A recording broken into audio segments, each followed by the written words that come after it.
ঈশ্বর জিরোমিয় ৩৯:১৭ পদের মাধ্যমে নিম্নলিখিত কথাগুলি বলেছেন।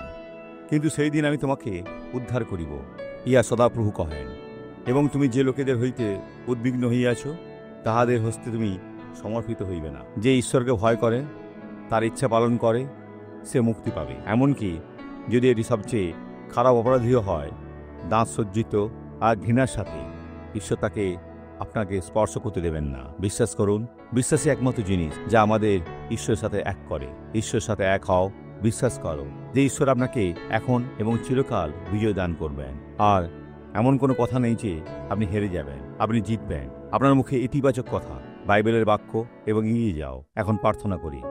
পিতা, আমি এই ব্যক্তির সাথে প্রার্থনা করি যে একটু ভীতু। শয়তান যা বলছে তা ঘটবে না। আমি এখন সবকিছু পূর্ব অবস্থায় ফিরে দিচ্ছি। আমি বলছি যে পরাজয় আত্মা, বেরিয়ে যাও, চলে যাও, অদৃশ্য হও। এটা একটা আদেশ। এই জীবনকে আর স্পর্শ করো না। যিশুর নামে। ঈশ্বর আপনার মঙ্গল করুন।